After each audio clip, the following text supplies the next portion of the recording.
sir, and I'd like to thank you for attending this session tonight to give your public feedback on the next police chief.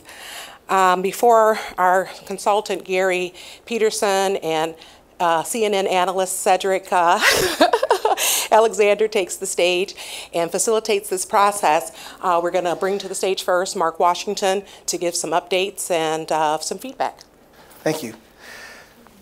Thank you, Desiree. I want to thank Desiree and the Human Resources Department for all the work that they've done in getting us to this point of making sure that we engage the community appropriately in selecting our next chief. I want to thank all of you for coming out tonight. I know that there are many other places that you could have been, but this is important. The safety of our community is important, and our resident voices are important as well. So I appreciate you being here. We will be here tonight, and for those who are watching on TV, we will also be at the Wealthy Theater tomorrow night at 6 o'clock and give you as well an opportunity to have your voice heard and hearing your concerns and feedback on what qualities we should be considering in selecting our next police chief. I want to acknowledge one of my commissioners that's here at the moment. Others may be watching or may show up later, but I want to thank Commissioner Moody for being here tonight and being part of the conversation. As you're aware, back in December, Chief Rahinsky has served our community well for over 4 years, and he decided that he wanted to move on to his next phase of life and retire. And there were a lot of good things that he did in our community, and we are looking to build upon those things with our next leader. And as part of that process, we went to the commission and identified the need to bring in a search firm. And we wanted to make sure that we have a lot of qualified men and women in the police department who are very capable of providing leadership. We see that right now with Chief Kittle and his staff. They're providing excellent leadership in the absence of a permanently named police chief.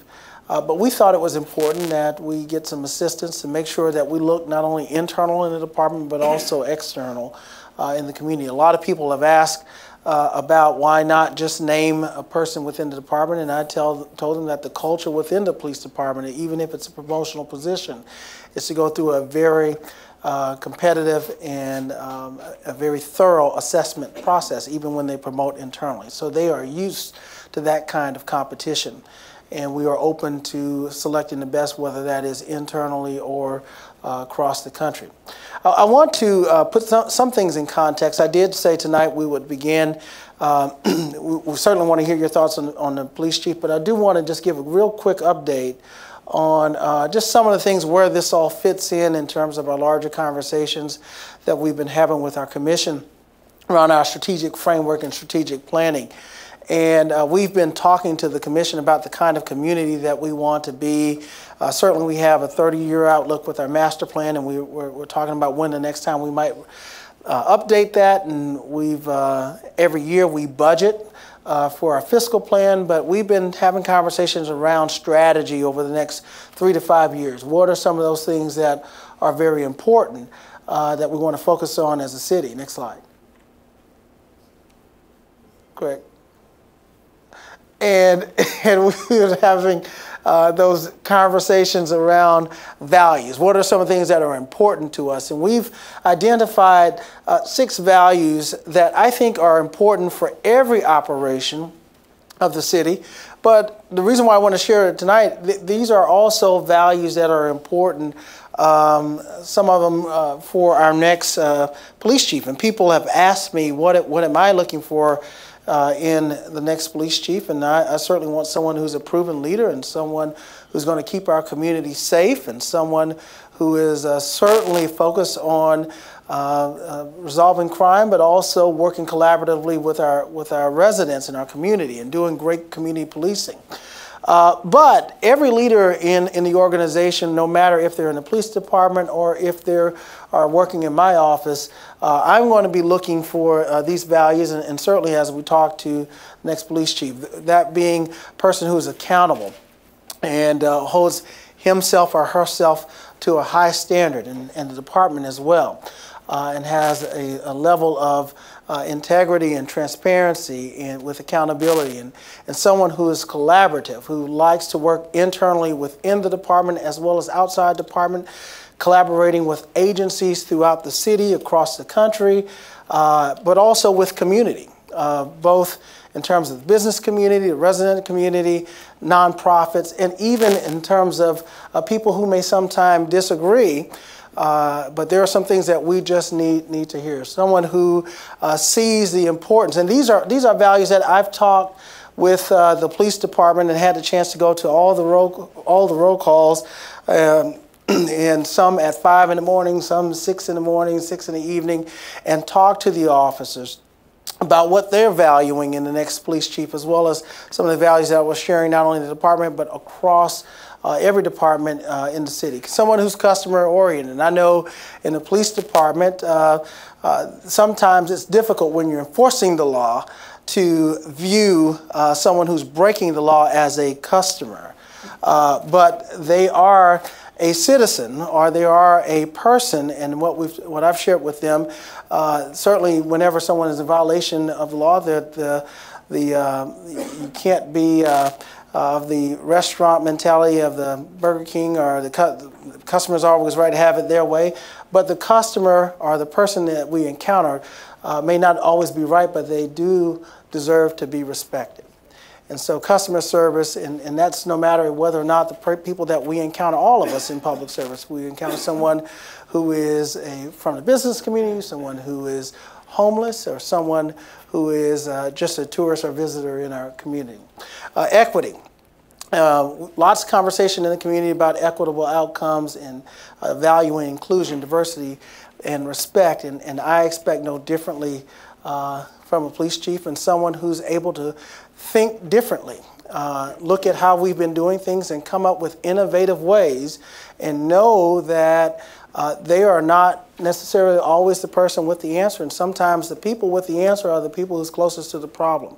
And there are officers that work day to day that have good ideas, great ideas on how to improve policing, and we want to make sure that our chief is able to listen to voices within the department, but there are also people outside of the department, residents in our community who encounter our law enforcement officers who also have ideas, and we need to make sure that we have a chief that's able to listen well and be a good ear for a community, and certainly sustainability, and not just in the traditional environmental way, but doing things that are sustainable in a way that there is continuity, there's resiliency, there's the ability to have a sustainable operation, and that we don't just do things one time, but there are things that we can count on in the future.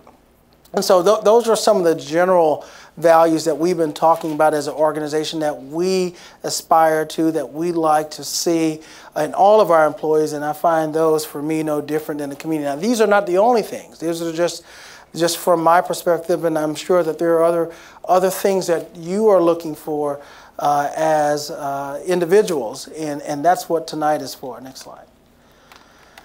And so I won't spend a lot of time on these, but there are several strategic priorities that we've been talking about with our commission, and all the way from how well our economy is and healthy and being able to be prosperous, and how we engage community, and how we become good stewards of our environment, and how well people are able to access our community through transportation and transit. But the last one is the one, certainly last but not least, is safe community. And that's the reason why we are here tonight, is because we are all concerned about ensuring that Grand Rapids, we have a very safe community, relatively speaking, to other parts of this country. And I want this community to be the safest community.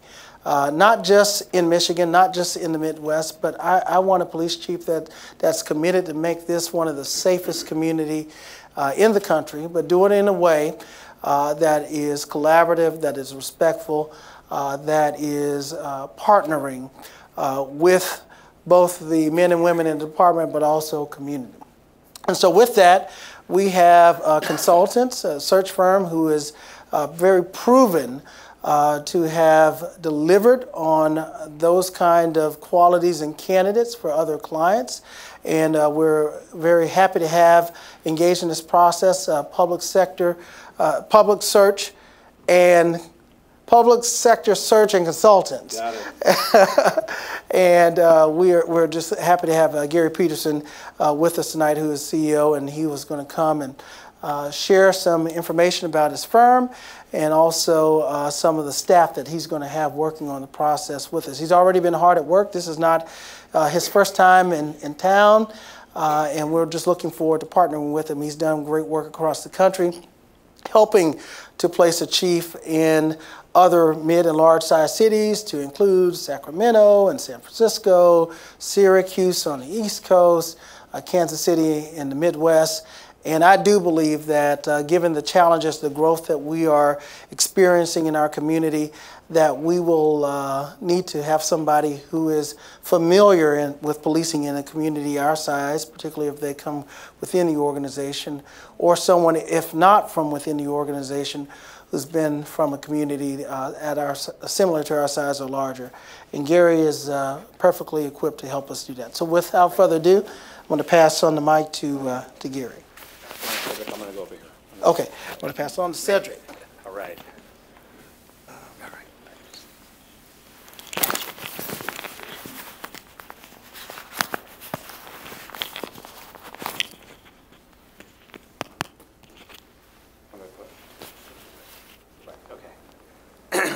Good evening.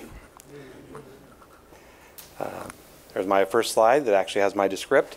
So first, thank you, Mark. I appreciate the introduction. We're very excited to be part of this search and to partner with the City of Grand Rapids to deliver on the idea of having a great chief for your city. Like Mark said, I'm the CEO of Public Sector Search and Consulting. 30 years of combined experience in policing and recruiting. I was a police chief in California for my last 4 years in a smaller city. And then there are some of the searches we've done that Mark already alluded to. I also want to introduce my co-facilitator tonight, Cedric Alexander, Dr. Cedric Alexander. He served more than 40 years in a variety of capacities in public service, most recently as the Deputy Mayor of Rochester, New York. He served as the police chief, or Deputy Chief Operating Officer of Public Safety for DeKalb County, Georgia. He was a TSA Federal Security Director for Dallas-Fort Worth International Airport, the third busiest airport in the world. Deputy Commissioner of the Office of Criminal Justice for the State of New York, Division of Criminal Justice Services. He was the police chief and deputy chief at one time for Rochester, New York. And he's currently the past president of the National Organization of Black Law Enforcement Executives, NOBLE, and a member of some other organizations that support law enforcement. And he served on President Barack Obama's Task Force on 21st Century Policing. Dr. Alexander is an author and a frequent contributor on CNN. So he's with us tonight as well. Okay, so we're going to get right to it. I want to first start out with talking about the search process so that everyone has an idea of where we're going. So the genesis of a search, you start out with defining the qualities and qualifications of your prospective candidate pool. And so we've done that by talking to internal stakeholders and external stakeholders. And so my first trip to Grand Rapids, I spoke with union leaders, people from within the department, department directors within the city, department heads, the city manager, the HR director. So we've got a lot of input from a lot of different sources in my first visit. And starting today, we interviewed additional stakeholders, nonprofit groups, representatives from the different colleges and universities, to get everyone's perspective on what's needed here in Grand Rapids to build on the work that's been done. So we take all that information and we coalesce it into a written document and then create an advertising piece that's used throughout the search. And that's basically the job description called the candidate profile. And then we advertise, and we advertise in publications that are likely to reach the candidate pool we're looking for, and I'll have that on the next slide. And then we do additional outreach, and we use some proprietary tools to identify candidates. Then we screen candidates, and we bring them in for a selection process. It'll be here on site.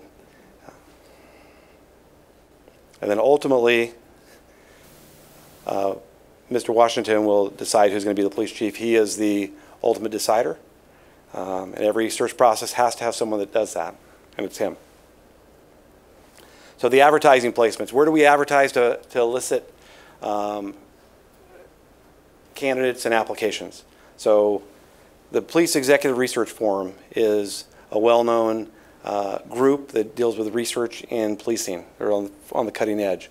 We'll advertise with the Michigan Police Chiefs Association, the Hispanic Police Command Officers Association, the International Association of Chiefs of Police, the International Association of Women Police, the National Association of Women Law Enforcement Executives, the National Organization of Black Law Enforcement Executives, the Major City Chiefs Association, and the National Latino Police Officers Association. So we advertise at all these different forums because we want to get a diverse candidate pool so that we can bring on site for a selection process that produces the very best results.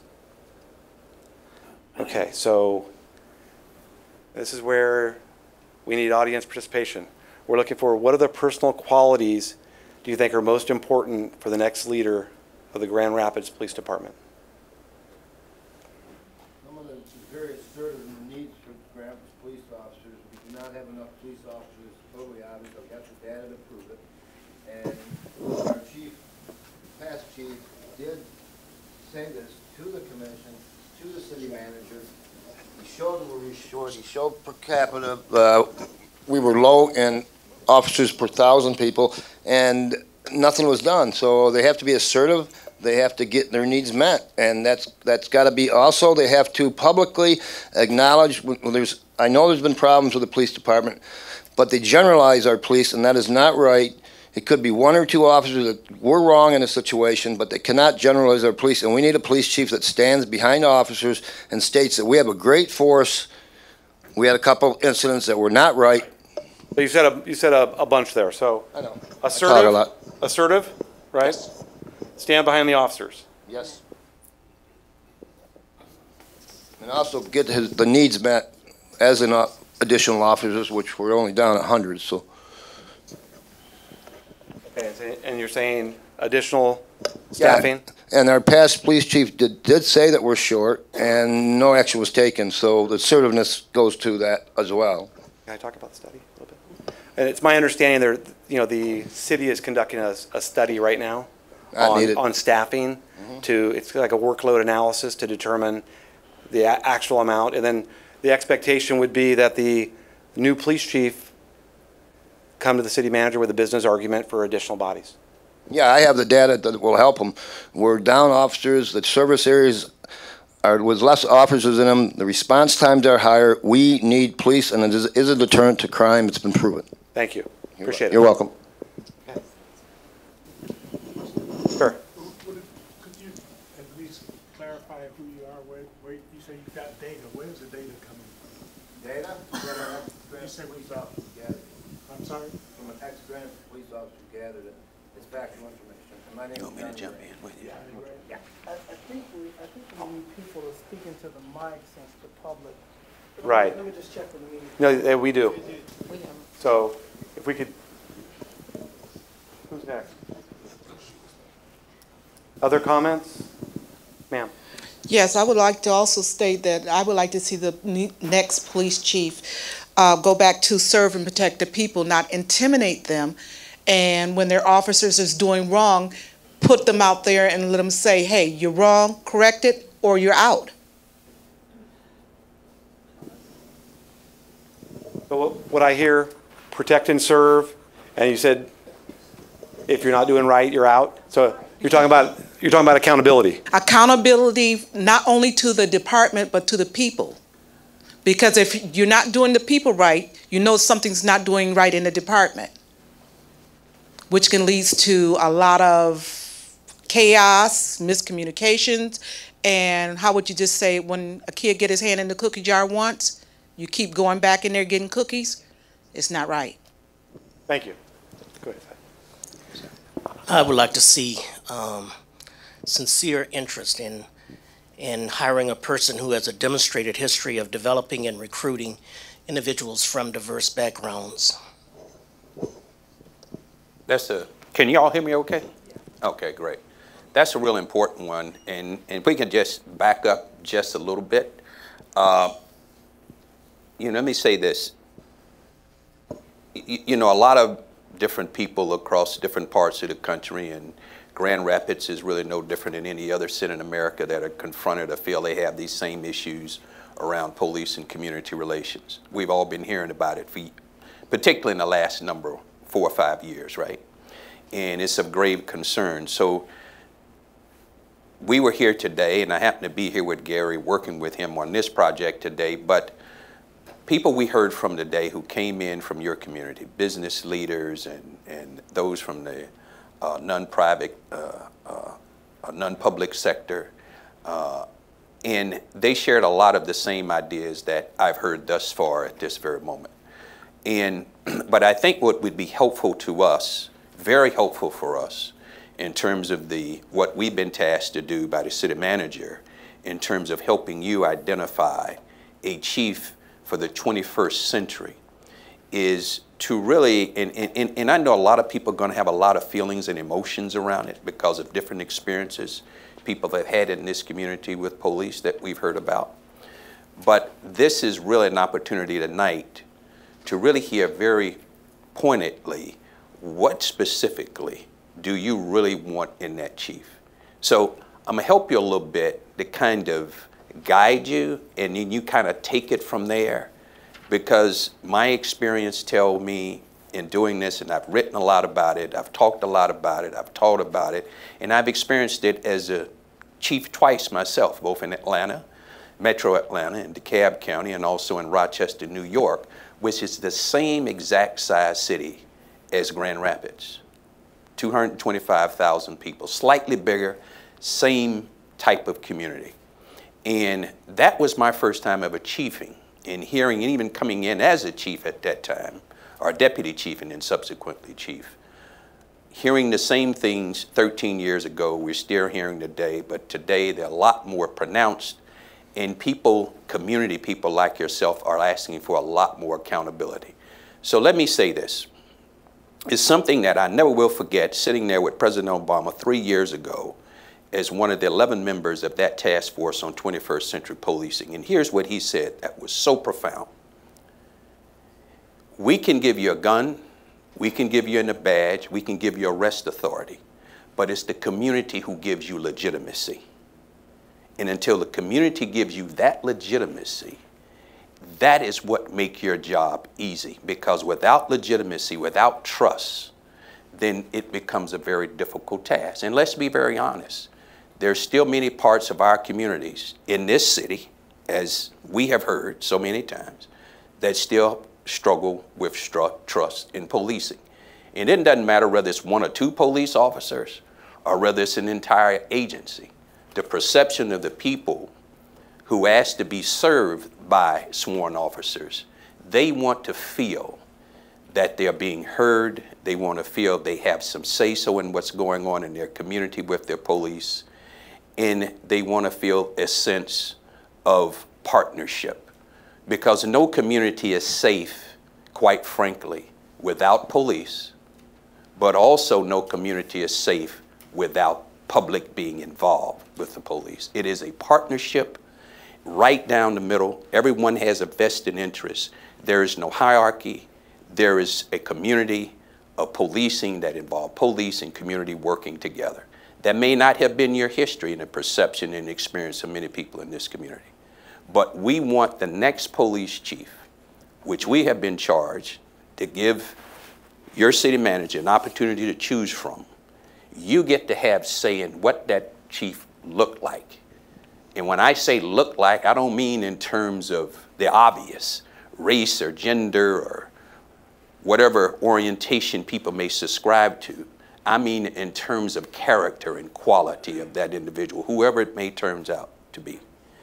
So when we talk about building that relationship and when we talk about picking a chief for your community, one of the first and foremost things that you want, first and foremost, is someone who's going to build trust and legitimacy with the community in which they serve.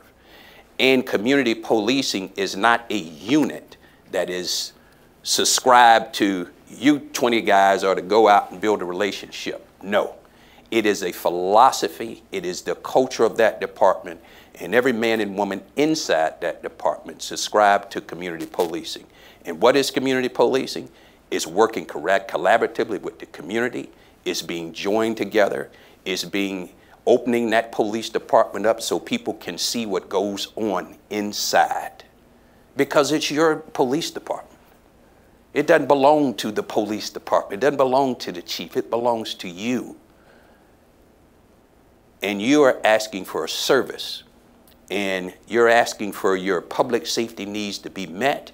You're going to ask a lot of a police chief, but we also have to be mindful of the fact that we also have to feel we have a chief in which we can support as well too. So trust and legitimacy, I would say, is one of the most important things you want to be able to acquire from that of the next chief that comes along.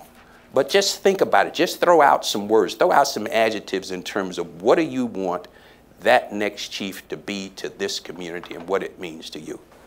Who want to go next? Yes, sir. I want the next chief to have some compassion. Compassion. Okay. We want the next chief to have compassion. Humanistic. Someone who has a genuine concern for people. And the operative word here being genuine. Not fictitious, not phony, but a genuine compassion for people. Someone who's very humanistic. Yes, sir. Visibility. Visibility. Being visible. Someone is that going to be out in the public. Someone, if you have an incident that occur, will engage the media and not run from the media, right?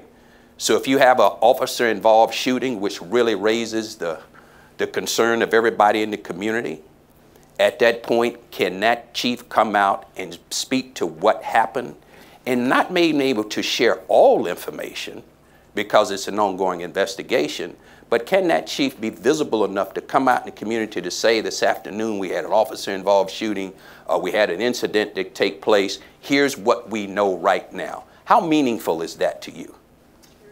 It's hugely meaningful because they're telling you something other than we'll get back to you, right? Or you're running from the media. So you want a chief that is going to be engaging, going to community meetings, and he or she understands when they take this job is not a 9-to-5 job. It's really a 24/7 job. But let them get a little rest every now and then, right? All right. Yes, ma'am. I would say a visionary. Someone who has vision. Absolutely. And when you say vision, what do you mean? I would say that just because this is the law, because if it's a law, then you know the law is interpreted by who interprets the law. Right. Okay, if you know that say A is one thing and B is something, maybe we can compromise and get C and meet both A and B. Right. But then you go back and correct it to the best of your ability, because you just can't say that it's just one thing and that's it. Right. There's got to be a leeway or it's two sides, or you have to meet in order, because everybody is not the same. Every culture is not the same. Yeah, and every circumstance is not the same. And I think what I hear you saying, and I hear this from people, there are things that are lawful, that police officers have the lawful authority to do. If I catch you speeding down Monroe and I pull you over, you're 10 miles over the speed limit, I can either write you a citation and be well within my right, or I can present an opportunity, well, ma'am, why are you driving so fast? Well, I'm on my way to the hospital. My daughter's having a baby. Bada bing, a number of circumstances. All you're asking for is a moment to be heard. They still may write you anyway, but it comes back to compassion. Do I have the compassion as a police officer to say, okay, slow it down, go on? I used to tell police officers in the cab all the time. And I remember there was an officer who stopped a 74-year-old lady one afternoon, and she had all her grandkids in the car. And you can look and tell that she was, and she made it clear, I'm responsible for my grandkids, I'm raising them, I'm trying to get them to this location. And he pulled her over for having a tail light out. And that was a $150 ticket he could have written. But instead, he used a sense of compassion and said, legally, I can write you this ticket. He would be well within his right. But you also want to have officers who, upon occasion, look at each individual, each circumstance different, and make a judgment, not just based on the fact of what the law says, but using some discretion where you slow it down or get that tail light fixed as quick as you can. That's what people want. We don't want our officers to circumvent their responsibilities, but what I hear people saying is that we want our officers to have a sense of compassion for people. And I think that's what you're speaking to, right? Yeah, because just like you said with the grandmother, she drives inside and in front of the car. She don't be looking in the back of her car. Yeah, but regardless of that, he's still within his lawful right. It's not about that. It is about a sense of using discretion. You think this grandmother got $150 to spend on a ticket? She doesn't, but it comes with the responsibility of having a vehicle. But it still is having a sense of compassion, slowing down long enough, getting a sense of understanding where people are and what they're experiencing. Those things go a long way, and that's all people are asking for. So that's hugely important. Yes? Relatable. What do you mean by relatable? When I say relatable, we were looking for an officer that would put himself in our shoes. Just as you were saying about the grandmother, she don't have that $150 to pay for that ticket, but he put himself in her shoes by showing that, by understanding that she don't have that money, by knowing that she have to raise those grandkids on her own. She might be a single grandmother raising those grandkids where she can't afford that $150, but he's showing that compassion. He's using all those other adjectives that they threw out there at the same time, and he's becoming relatable to the community and to that grandmother by saying, okay, now you go get this fixed. We know this is a problem right here, but I'm gonna go ahead and let you slide this time. But the next time, the next officer may not. Mm-hmm. Okay, got it. Yes, yes, sir. Hold on 1 second, sir. Thank you. Let you get in right after. Thank you. I agree with putting ourselves in each other's shoes, but let's look at the officers that go up to a ticket and they get shot and killed through the window these days. They get executed. This has been happening, and everybody knows it. There's more police killings, and it's terrible. So they need compassion too. You know, they need it, and they're real people. They go home every night, and you know, you're a chief and officers. They go home we have to think about that. We have to think about our police. It's the worst. I would never be a policeman. It's scary as heck these days. Their wives are home, spouses are home, worried about them. They're worried about going home to their family, and it's a real deal. And I've seen the police funerals on TV with Thin Blue Line, and it's some really sad. So we got to put ourselves in their shoes as well. Appreciate that. Thank you. Yes, sir. You know, one of the things I was going to say is for that police chief to have the courage to model compassion, to be able to model empathy, to be able to model vulnerability, because that's what their officers are going to see. And if they don't see it in their police chief, it's going to be even more difficult for them to model it and express it out in the streets or out in the community. So that chief really being able to model that vulnerability and that compassion. Right. Having the courage to do it. It's not easy. You know, one thing we know, and I can attest to this having been a chief twice, the way that I treat my people in the organization is the way that they will treat people in the community, right? And you're right. You need someone who is going to be courageous, and you're going to need someone who's going to be bold. You're going to need someone, yes, who are going to stand up for their officers when they're right. When they're right. Right? And you're also going to need a chief and someone who is going to be honest and forthright with you. But more than anything else, being courageous is one of the greatest attributes you want to look into any chief. And being courageous is not someone who is, when we think about running into a burning building, but someone who can stand the criticism, because they will get it internally and externally, but can stand the criticism, but what they're standing on is what is right for the community at large. That's what you want. That's what you're looking for in a chief. Because you have to have a courage today, because you got a lot of balls in the air, right? That chief has a lot of balls in there. I have a community in which I have to respond to. I have a boss I have to respond to. I have elected officials I have to respond to. And I have so many things that are going on at one time. And they have to have the courage to be able to stand very firmly into what is right and to listen and to be objective.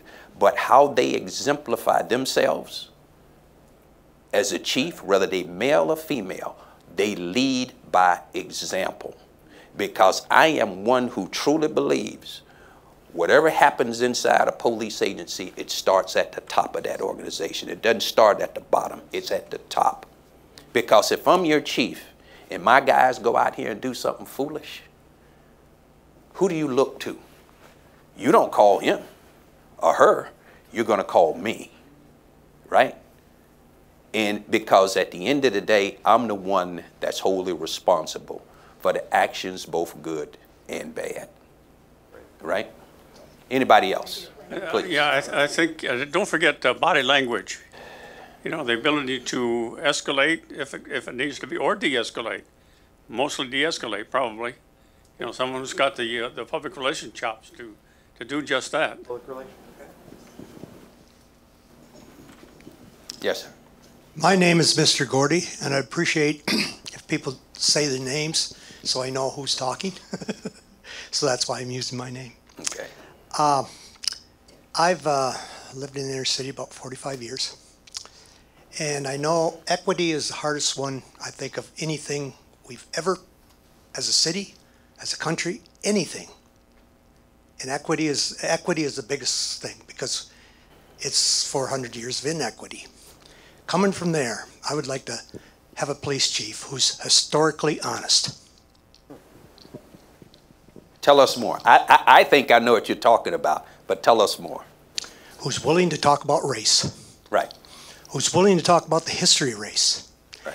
And the history of race as far as the policing in this country, but also especially in Grand Rapids. Right. Right. That's what I'd like to see. Okay. And it's interesting you bring that up, because that got brought up today, didn't it, Gary? It sure did. And someone said in the group to us today, one of the first things that has to happen with a chief is for him or her to acknowledge the fact that there has been disparities, there has been distrust, there has been, police have been used historically through history to keep people segregated. Historically, police have been used to do things that are considered just mere atrocities, if you will. This is a natural fact. It's not arguable, but you first, before I can apologize, I have to acknowledge those things took place. Amen. Several years ago, at the International Association of Chiefs of Police, one of the past presidents stood there, and this is the largest police organization on the planet. He stood there, Cunningham, President Cunningham, I think it was, from out of Boston area. He said, I want to apologize on behalf of police in this country for the things that were done wrong, particularly to people of color. I'm kind of paraphrasing here. right? That was a bold and courageous statement in front of 20,000 conservative police officers, white, black, blue, brown, whatever. And he took some flack, but he had the courage to say it and to acknowledge it. And you're right, you don't need a chief that comes in going to dwell in it, but a chief that can say that, yes, historically in this country, there has been a lot of things have happened bad, particularly in poor communities, white or black, in underserved communities, people who have been marginalized, people who have been minimized, and police have been in the middle of it. But we have emerged over the years, and we have to acknowledge that too, that we've done a lot of great things over the years, that we've changed a lot of that through our policies, through our hiring practices, but there's still a lot more work to do. Sure. So that is a very important piece. You can't be afraid to talk about any social issue in this country. You can't step away from it. You should not be able to walk it back, say what you mean what you say, and just be fair, be objective. But more importantly, I truly believe to be a good chief, you truly have to love people, period.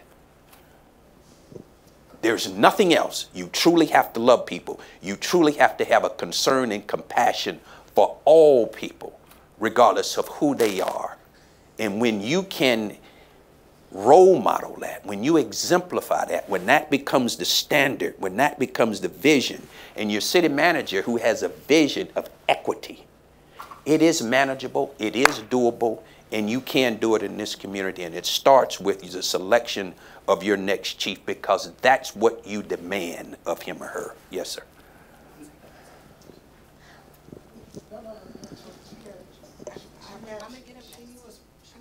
Let's get her first. Okay. Thank you. I just wanted to add that we do need a chief who's also bold and courageous enough to stand and make the community accountable. That's right. Period. That's right. Because it's a what? It's a partnership. It is a partnership. So what you're asking of from your chief, these are the qualities and characteristics we're looking for. But as a community, you also have to be engaged with that department. And you have to be supportive of your police department when they're doing the right thing.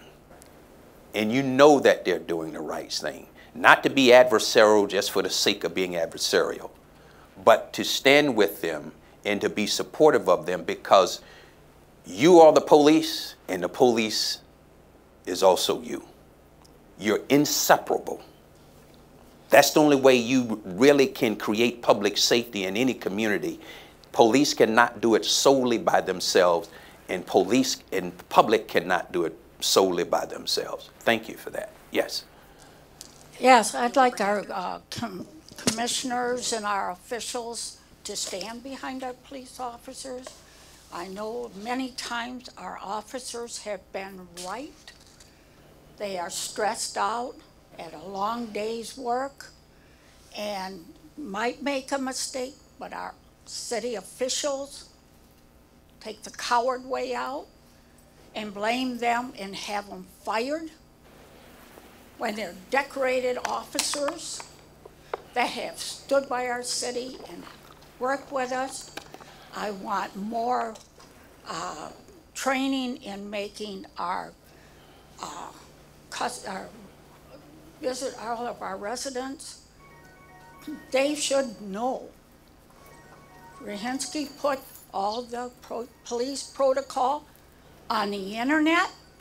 They can get it at the library where people know exactly what is expected of our officers.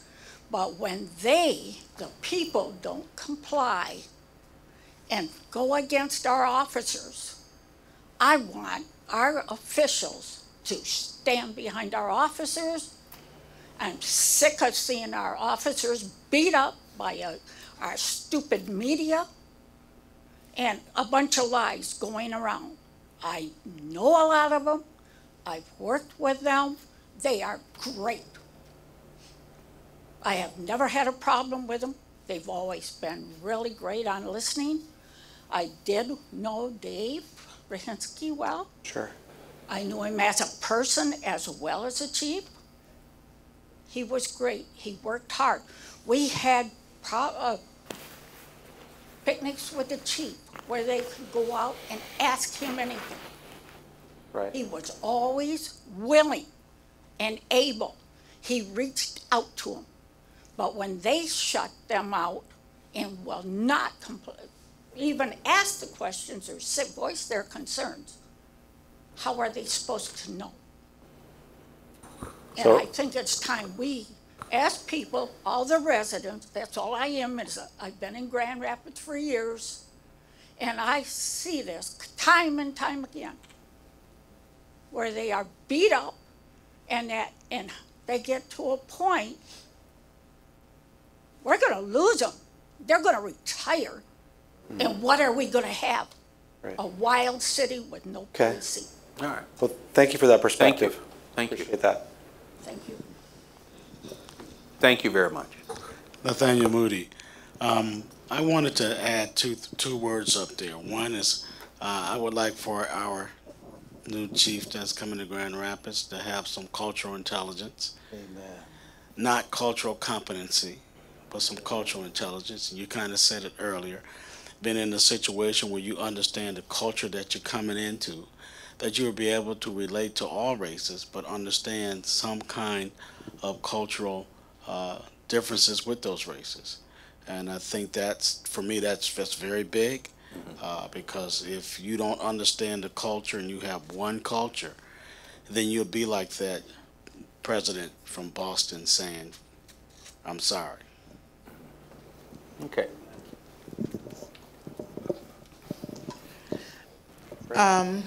Mine was more like what his was, but I was thinking more of diversity, because there's people, I would say right now I have, a very mixed family. Mm-hmm. And just because they might look different, it's not, you perceiving, because I have a nephew that a lot of people come up and speak Spanish to, and both his parents are black, because that's what he looks like. You have to be diverse in every form of way, not only in culture, religion, because of certain things people don't do because of certain religions, education, everything. The person's going to have more diversity in every form and way. Not only that, he's going to have to be not only open communication with the community, but also with the people who he's supposed to report to. Okay. There can't be any, like, a husband and wife. We're a city married to a police force, to a community, everything. We can't keep any secrets. Get rid of all these secrets, all this hush-hush. I used to work for the county. I called it the Good Old Boys Club. That got to go. It's no more good old boys. It's women working. There's people working of all nationalities, factors, religions, races, everything. We got to get rid of that old standard and step out on new. And if you can't step out on new, then you're going to have old. Yeah. You know, one thing, and to your point, one thing I learned as a chief is, and particularly today, people want to know, who is my police department? People want to look inside their police department. The day of this close, we're some kind of secret clandestine operation, those days are over. You want an agency that's going to open itself up to you so you can see what we're doing. You can look at our statistics. You can go online and pull down all the general orders and policies as it relates to your department, right? You want to have those things available to the public to be able to share and to see. There are no secrets. Certainly there are going to be times when you're going to have investigations that are going to have to be kept an investigation, right? People get that. People understand that. But what people want more than anything else, we hear the term transparency a lot in 21st century policing. But in a very real way, that agency has to be transparent. It has to be open. It has to avail itself to the community. Not for criticism, but to being able to share, here's who we are, here's what we're about. That's the kind of chief that you want to provide that type of leadership to you. Someone who is going to be open to you. Yes, sir. Other thing I disagree with her is she said, I want him to be the next. Yes. Let's consider a woman. Yeah, right. I just want to say that our next chief of Grand Rapids, Michigan, as said, this is the finest West Michigan area there is. We have drunk driving and prejudice and all the rest of the stuff. I just wanted to let him know that I want him to be fair. I want him to be able to, nobody's above the law. Whether you breaking the law, you still breaking the law. I don't care if you the president, you flying down the street, you getting a ticket. If you drunk driving, you gonna pay the penalty. Everybody is supposed to pay the penalty if you drunk driving or not. If you running around here doing crime, you get punished by the law. Nobody's above the law. That's what I want to see. Yes, sir. John Globensky, 3rd Ward. I'm looking for a new police chief that is knowledgeable and prepared to lead not only the community but also the force in current practices and current items that are happening within our city. As a country, we're going through an opioid epidemic. We continue to have increasing mental health issues. Our force needs to be trained. They need to be prepared, but we need to also engage the community in how to address this. But we're also going through a period of change with not only medical marijuana, but recreational marijuana. This is all brand new for our community. So we need somebody who understands that, how that person can lead us in that direction. But we always want to look at how do we engage our youth. I remember the officers coming to our schools, the firefighters, the police officers. I remember that was a valid career choice. How do we engage our young people that this is a valid career choice to be part of their community, to be engaged with the community? I can be out in my yard mowing the lawn. I've never seen an officer come through my subdivision, and I live in the 3rd Ward. It's not by a school, by a church. I routinely, when I lived outside of the community, I could see a sheriff's officer come by and you'd wave to him, you'd pass him a bottle of water or something on a hot summer day. Just that simple interaction. Instead, my view of that is I saw 6 officers around a house in my neighborhood, 6 squad cars. But they're responding to an emergency, but I don't see them just on an occasion. And so we needed to have that type of connection. Yeah. You don't see them doing community policing. Right. Now, there's another side to that. And I would bet if you were to ask your police department right now why they don't do more community out of the cars, if you will, let's say. And many of them will tell you, and I hear this, I hear it in my agencies and I hear it all the time, we're running from call to call to call to call. And we don't have the personnel to be able in that time to be able to get out of our cars, walk through neighborhoods, doing those kinds of things. I think that is a challenge for whoever your next chief is in any city in America. But I'm also astute enough to know, too, that that is true sometime, but it ain't true all the time, right? There are those hours where you have those high peak calls for service. There are those times when you may have a shortage in manpower in a particular ward or precinct or district, whatever they refer to them as.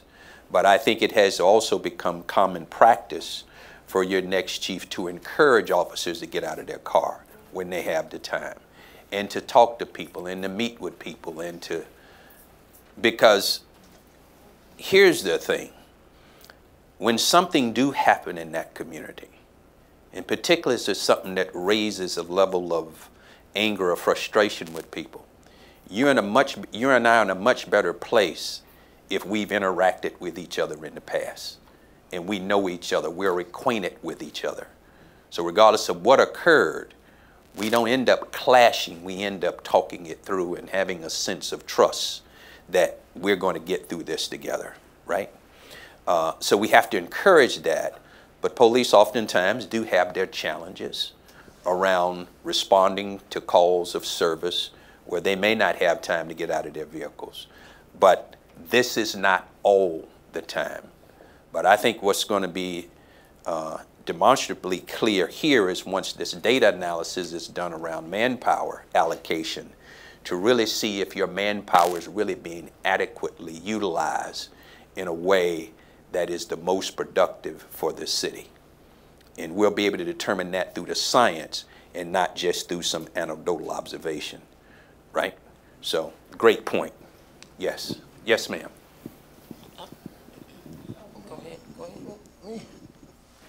Yeah, when you get that data, you're going to find that we're understaffed in Grand Rapids. The police officers have too much to do, and when they work overtime, that's not safe for the citizens or the officers themselves, so that's dangerous itself. But as far as, I think one of the biggest problems we have in the city, officers, I know a lot of officers. I'm a huge law enforcement supporter. They don't want to work in Grand Rapids.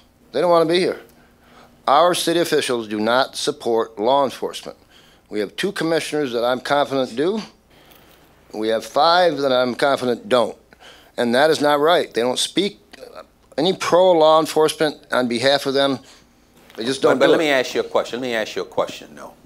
And I think we get your point. Let me ask this question. What would you like to see as it relates to that? What would you like to see the next chief do? How would you like to see him or her address that issue you're talking about? The issue of the shortage of officers, I'm sorry? Yeah, the shortage of officers. Well, they first of all need to have some support from the commission, and the city manager ultimately makes a decision. And with the past city manager, who I know is a person I like, but he did not support law enforcement. The need is there. I would like to see the next chief stand tall and firm and be assertive and saying, we need police. He's head of the department. They're paying him a lot of money to be that. Why does the commission does not listen to him? I mean, so I just like to see the chief just be assertive for the rank and file. I totally agree with community policing. I really do. I think it's a fantastic thing, but I think you need enough officers to do it. I do think there's probably more training that needs to be done so it's done correctly as well. Great. Thank you. Thank you. I'm on to the next question. I don't know about anybody else around here, but my grandkids love the police officers. Whenever they see them, they run out to say hi. We have never been taught that police officers are dangerous, are going to hurt us. We were raised, if we ever needed help, that is who we've gone to. They love to take them out, cookies, water, whatever they think they can give them. And there's so many of them around here. The people, the residents, look at them as the enemy, like they're going to attack them, and they're not giving a chance to get to know any of the officers. What would you like to see? How would you like to see the next chief address that? I would like to see more residents out in meetings, come to the meetings, which the only time they come out to is complain. They never listen to the officers. They never look at them as real people. They are compassionate. They're in to serve and protect us, but they look at our officers as the enemy. Okay. They aren't. These guys are great. Okay. So what I hear you saying what I hear you saying, because I want to give a few other people a chance to chat, but what I hear you saying is you want a chief that's going to encourage the community to be more supportive of their police, yes. Right? And to be able training and to be able to hear both sides. Okay, great. Thank you. I've been into these meetings. They're great. Yeah. Okay. How about the gentleman? There's a gentleman right next to you, right there. Hello. Yes, sir. One thing I would like to see is the next leader to be somebody that empowers others within the department. I'm a big believer that, yes, starts at the top, but that's not where all the solutions happen. I'd love to see more leadership within the department and different departments within and so forth, but really empower the team, the police department to take ownership, whether it's in a block by block or ward by ward, or but seeing some more leaders come out of the police department. Okay, great, thank you. Another, I would like to say, it's not that the people don't support the police. There's a lot of people who do support them, but a lot of people like to stay quiet. Everybody don't have to be out there shaking hands and hugging and kissing and throwing water bottles and high-fiving. We are, like I say, most people in different cultures do different things. Right. What we want our police chief to make sure is that we're going to be protected, we're going to be served, and when we need you, we'll call you. Okay. Because other words, you know, it's a lot of miscommunication when you have people just show. I don't even like some relatives showing up at my house and don't call. Okay? Yeah, I think a lot of us I can relate to that. Yeah, you want if you want to be friendly, you know, there's certain times you come by, you call, like I say. Yeah. Have that respect. Yeah. If you don't have the respect right across the board and respecting my territory, my turf, I can't, you know, you come at me the wrong way, I'm gonna look at you and I'm gonna go off. Okay. All But right. it's respect. Okay. And the chief gotta make sure that his officers give that respect, and they will get that respect. Yes, ma'am. Okay, great. All right. Yes, sir. I think a couple times the size of the police department. Thank you. The size of the police department or departments being overworked came up. I think there's some statistics or data in the city of Grand Rapids that might take a look at that. There are X number of officers that they should have, but we need to look at some of that data and analyze it and see where those peak times are, where they're low with manpower. When I was growing up, we had a center over on Wealthy Street, and it was called the Center. Right. It was across the street from True Light Baptist Church, right off of Granville. But it was a place where kids could go to learn to box, to play basketball, football, and we had a great relationship with Camp O'Malley, which was operated by the police department and the city. And a lot of children who had negative experiences with the police were invited to go to that camp. Police officers worked at the camp. And they also had officers at Franklin School. Sergeant Gelderboon was the person I remember from my childhood. But those were people who were police officers and children or youth could relate to in a positive way. And they changed behavior. They modified the behavior. And some of the incorrigible kids went there and developed a relationship. And I think somewhere we tried with the Boys and Girls Club. Camp O'Malley was reactivated, I think, under, I can't remember the tall police chief. What was his name? Dolan.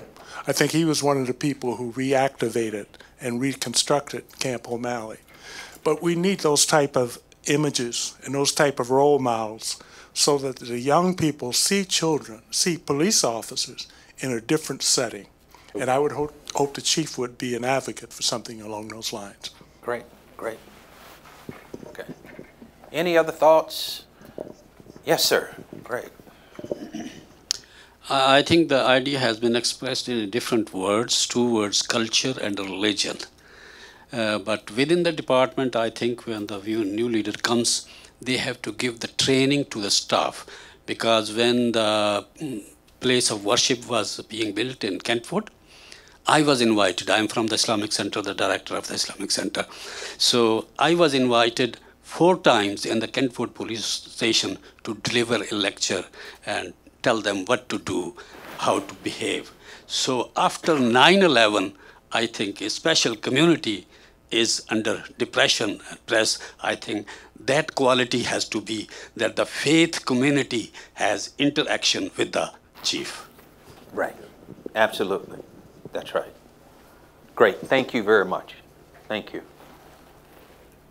Let me hear from a couple of people we have not heard from who may have something to say. No one. All right. Yes. So, a couple of more. Oh, we got another question.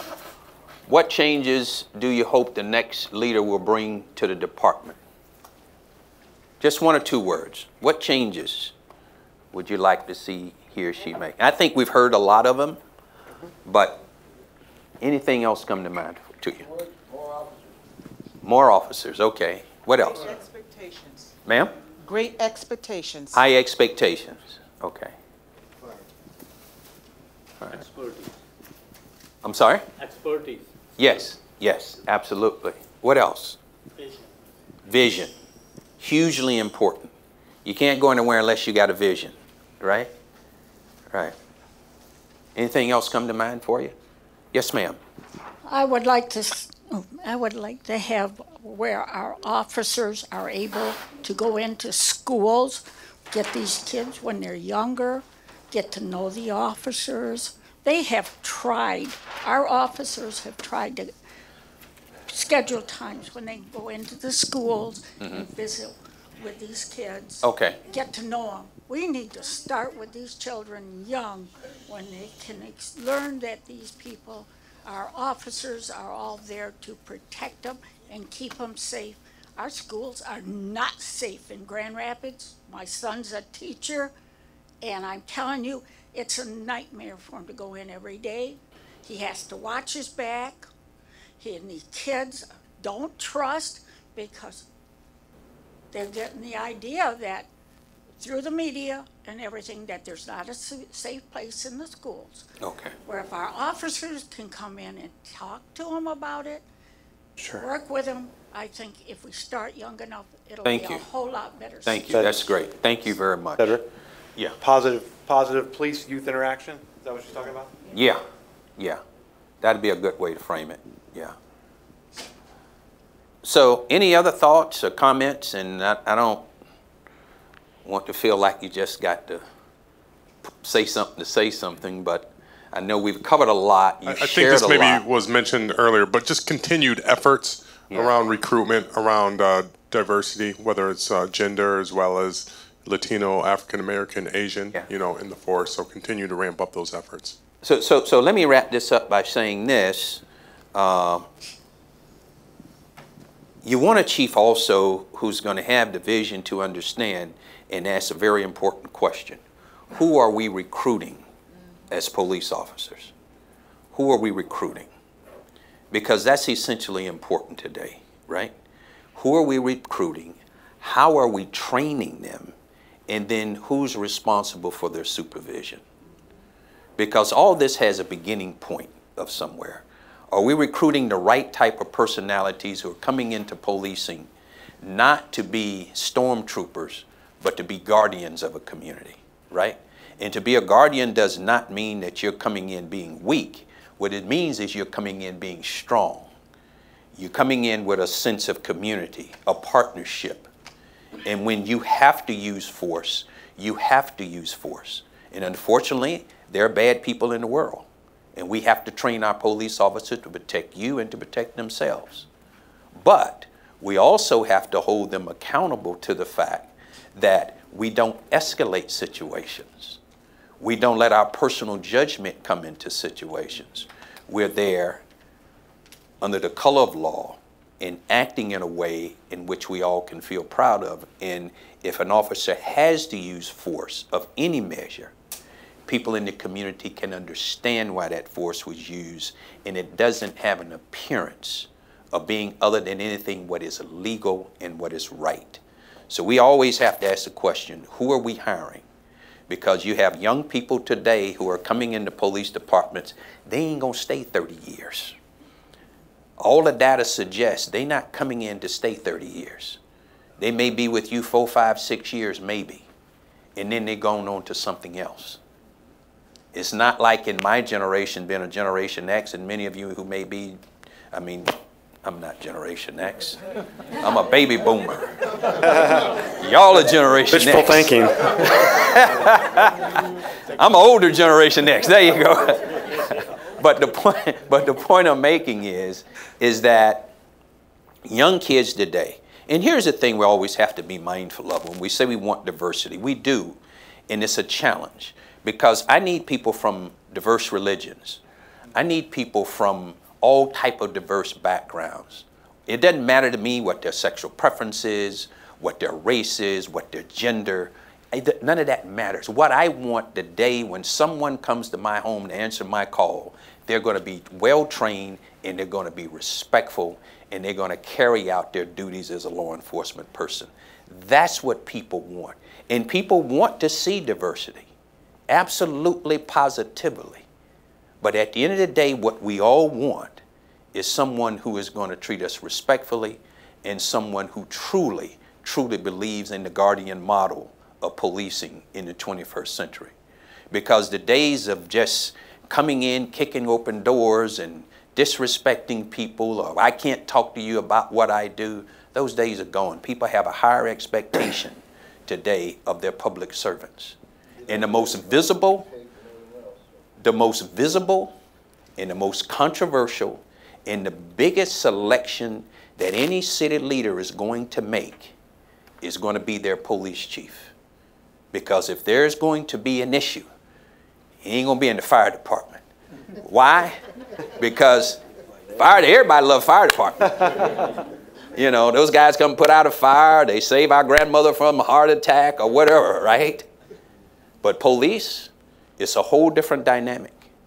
And the challenges are far greater. And the perceptions of what went on are far more in the eyes of those who perceiving what happened. So there has to be a great deal of trust and legitimacy there between the two of them. But recruitment and training and supervision are got to be clearly important to whoever that next chief is. Yes, sir. You just made me think of something by what you said that can't be taught. A sense of humor. Right. You have a sense of humor. Well, you got to have a sense of humor. But here's the other thing. But here's the other thing that can't be taught either. If you're not raised with it, and that's humanity. That's true. To have a human compassion for people. I can't teach you that. That's given. If you're not raised with that, then you really shouldn't be a police officer. You shouldn't be in public service. Because you really have to have a real genuine concern for people in order to really be a public servant. I don't care whether you're an elected official, whether you're appointed, whether you take the snow off the street, whatever it is that you do, you have to have a genuine concern for people. Because at the end of the day, people want to feel respected regardless of who they are. And that's the type of chief that you need for 21st century policing, right?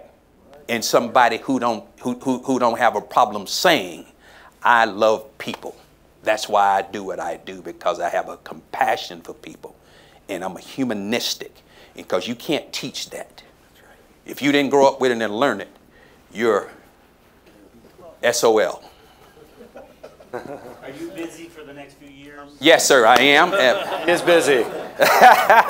Thank you all. Was there anything else, sir, you wanted to say before we close here?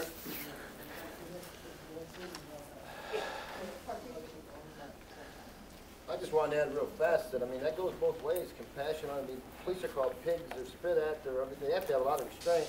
So it goes both ways. Yes, sir. Yes, sir. Yes, sir. So thank you once again for coming out and giving us your feedback. We really appreciate it. And so there is an online survey that we have. So anyone who could not participate tonight, they can go online and fill out our survey. And if you didn't get an opportunity to do that, you can do it also. And then tomorrow night, we do have this engagement opportunity again at the Wealthy Street Theater. So if someone missed tonight, you can definitely spread that word also. So this is the conclusion. If you have something, City Manager.